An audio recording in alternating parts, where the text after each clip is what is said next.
एक ऐसा पानी जिसे पीने वाला हमेशा के लिए अमर हो जाता है। वो चश्मा जिसकी तलाश हर ज़माने के हुक्मरानों, सयाहों और जहाज़रानों ने की। आखिर वो चश्मा कहाँ है और उस पानी को तारीख़ के किस हस्ती ने पिया था?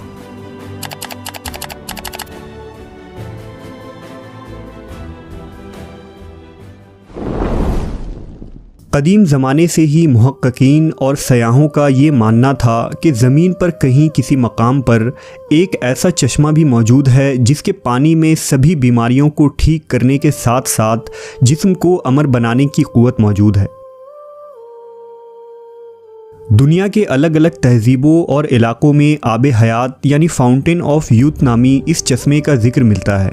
आब हयात के माने आब बका या वो अमृत है जिसके मुताल्लिक ये ख़ासियत बयान की जाती है कि जो इसे पिएगा या इसमें गुस्ल करेगा उसे कभी मौत ना आएगी और वो शख्स हमेशा जवान और ज़िंदा रहेगा।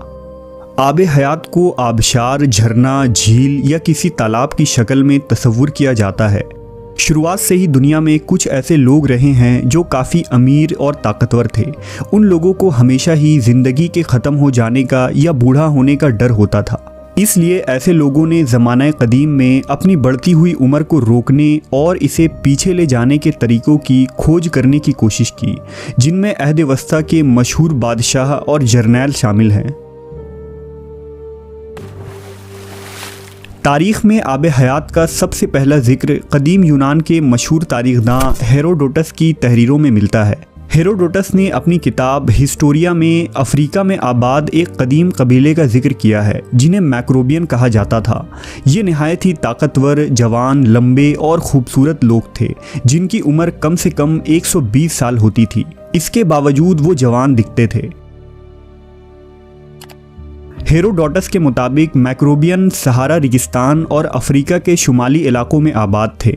मैक्रोबियन की सरजमीन में एक ख़ास किस्म का चश्मा बहता था और ये चश्मे का पानी ही इन लोगों की लंबी उम्र का राज था।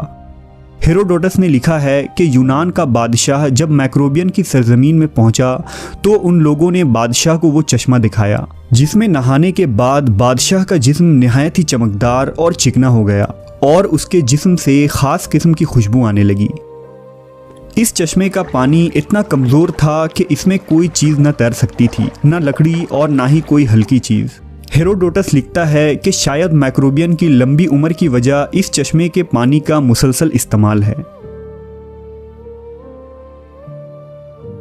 आब हयात का जिक्र इस्लामी किताबों में भी मौजूद है और इसके मुताल्लिक कई रिवायात नकल की गई है। लिहाजा आब हयात और ज़ुल्करनैन के मुताल्लिक इमाम ज़ैनुल आबिदीन ने एक तवील किस्सा बयान किया है जिसके मुताबिक ज़ुल्करनैन जो अल्लाह के एक नेक बंदे और बादशाह थे, फरिश्तों में से एक फ़रिश्ता उनका दोस्त था जिसका नाम रफ़ाइल था और वो आपसे मुलाकात करता था। एक दफ़ा हज़रत ज़ुल्करनैन ने रफ़ाइल से कहा कि आप आसमान में अपनी इबादत की कैफियत को बताइए।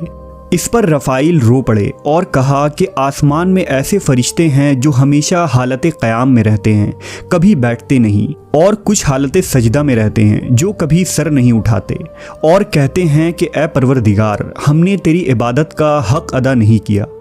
ये सुनकर ज़ुल्करनैन रो पड़े और कहा कि ए रफ़ाइल, मेरी ख्वाहिश है कि मुझे लंबी उम्र मिले ताकि मैं इसे अपनी रब की इताअत व इबादत में लगाऊं। इस पर रफ़ाइल ने कहा कि अल्लाह ने एक चश्मा पैदा किया है जिसका नाम आब बका या आब हयात है। जिसने भी उस चश्मे का पानी पी लिया उसे कभी मौत नहीं आएगी, यहाँ तक कि वो खुद अल्लाह से अपनी मौत ना मांगे। ज़ुल्करनैन ने पूछा, क्या आप उस जगह को जानते हैं? उसने कहा, नहीं, लेकिन वो चश्मा ऐसी तारीक अंधेरी वादी में है जिस पर से कभी किसी इंसान और जिन का गुजर नहीं हुआ है।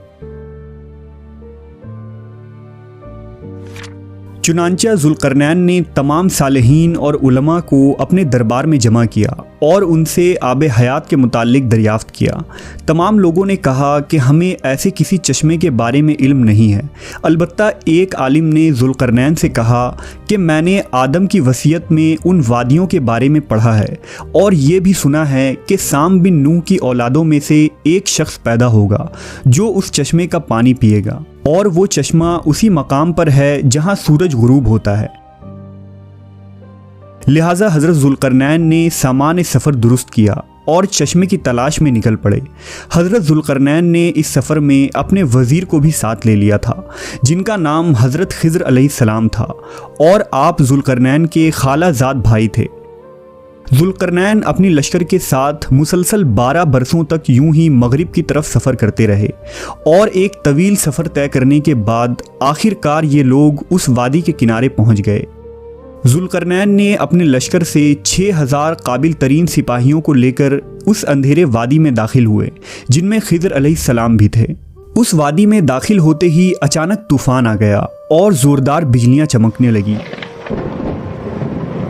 ज़ुल्करनैन का लश्कर बिखर गया और कुछ देर बाद जब तूफ़ान थमा तो हज़रत ज़ुल्करनैन दाहिनी तरफ जा पहुँचे, जबकि खिज़र अलैहिस्सलाम बाएं जानिब चले गए। खिज़र अलैहिस्सलाम इस तारीक राह में भटकते हुए चश्मे हयात तक जा पहुँचे। आपको शदीद प्यास लगी थी, लिहाजा आपने उस चश्मे का पानी पिया, उसमें गुस्ल किया और उस पानी से वज़ू बनाया। ये चश्मा दूध से ज़्यादा सफ़ेद और शहद से ज़्यादा मीठा था। वहीं ज़ुल्करनैन उन तारीक वादियों से गुजरकर बाहर निकल गए, लेकिन उन्हें वो चश्मा नहीं मिला, क्योंकि आब हयात ज़ुल्करनैन के मुक़द्दर में नहीं था, जबकि उस पानी को पीने की वजह से हज़रत खिज़र को हयात जावेदानी हासिल हुई और आप हमेशा ज़िंदा रहेंगे।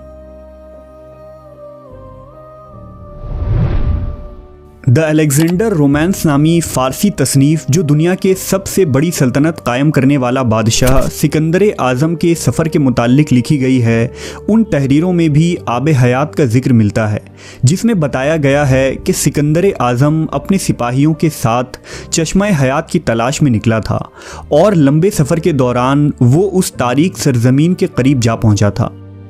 कहते हैं कि जब सिकंदर अपने सिपाहियों के साथ उस तारीक वादी में पहुंचा तो उसे एक नदी मिली।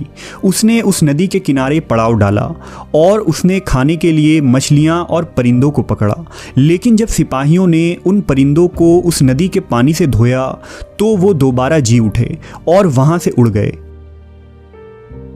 सिकंदर आज़म का मानना था कि वो नदी जन्नत के किसी नदी से बहकर इस ज़मीन पर आ रही है, इसलिए इसमें ज़िंदगी देने की ताकत और कुदरत मौजूद है। उस पानी को सिकंदर ने पिया या नहीं और वो सरज़मीन कौन सी थी, इसके मुताल्लिक तारीख़ खामोश नज़र आती है। अगर गौर करें तो इसी तरह का वाक़या हज़रत मूसा अलैहिस्सलाम के मुताल्लिक कुरान मजीद में मौजूद है, जिसमें आब हयात की तरफ इशारा किया गया है। वाक़या कुछ यूँ है कि मूसा अलैहिस्सलाम एक दफ़ा बनी इसराइल में खुतबा दे रहे थे, तो एक शख्स ने पूछा कि लोगों में सबसे ज़्यादा इल्म किसके पास है। हज़रत मूसा ने जवाब दिया कि मेरे पास। इस पर अल्लाह ने हज़रत मूसा की तरफ वही की कि आपको मेरे बंदों में से एक बंदा 2 दरियाओं के मिलने के मकाम पर मिलेगा, जिसे मैंने अपने उलूम में से एक इल्म अता किया है जो आपके पास नहीं है। मूसा अलैहिस्सलाम ने उनसे मिलने की ख्वाहिश की। अल्लाह ने हुक्म दिया कि अपने साथ एक मुर्दार मछली को लीजिए और 2 दरियाओं के मिलने के जगह पर जाइए, और जहां वो मछली गुम हो जाए वहीं आपकी मुलाकात उस बंदे से होगी। लिहाजा मूसा अलैहिस्सलाम ने अपने एक खादिम को साथ लिया और नमक लगे हुए एक मछली को जंबील में रखकर सफ़र पर निकल पड़े। जब वो चट्टानी इलाकों में पहुंचे तो उस जंबील को एक चट्टान के ऊपर रखा तो अचानक वो मछली जिंदा हो गई और झरने के एक रास्ते के जरिया नदी में चली गई। जिस मकाम पर वो मछली गुम हुई उसी मकाम पर मूसा अलैहिस्सलाम की मुलाकात उस बंदे से हुई जिनका नाम खिज़र अलैहिस्सलाम था। अब सवाल ये है कि वो मछली जो मुर्दा थी वो ज़िंदा होकर उस दरिया में कैसे चली गई। लिहाजा इमाम इब्न कसीर और तबरी जैसे जलीलुल कदर मुफस्सरीन का कौल है कि जिस चट्टान पर मूसा अलैहिस्सलाम ने उस मछली को रखा था उसके नीचे आब हयात का चश्मा था और उसी पानी के छींटों के पड़ने की वजह से मछली ज़िंदा हो गई थी।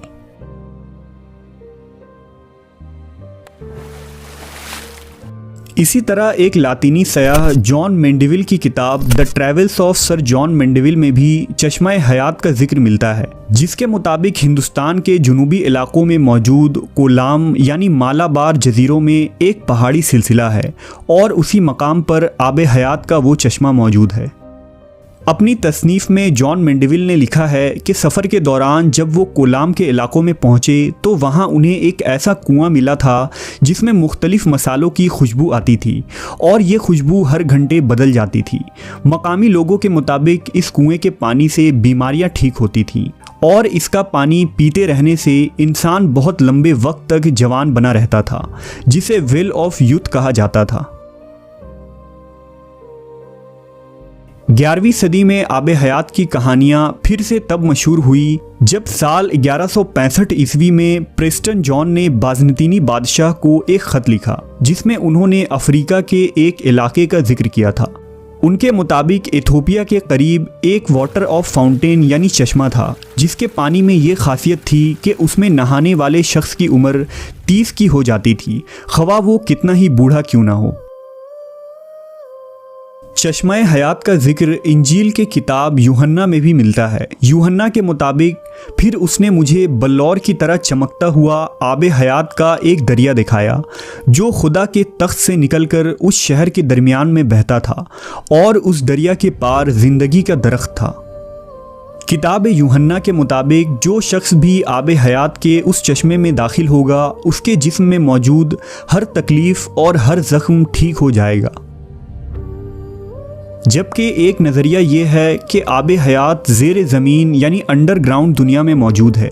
कई सयाहों ने ज़ेर ज़मीन दुनिया को खोजने के दावे भी किए हैं, लिहाजा मुमकिन है कि आबे हयात ज़मीन के अंदर किसी मकाम पर मौजूद हो और ता क़यामत उसे इंसानी नज़रों से छुपा दिया गया हो।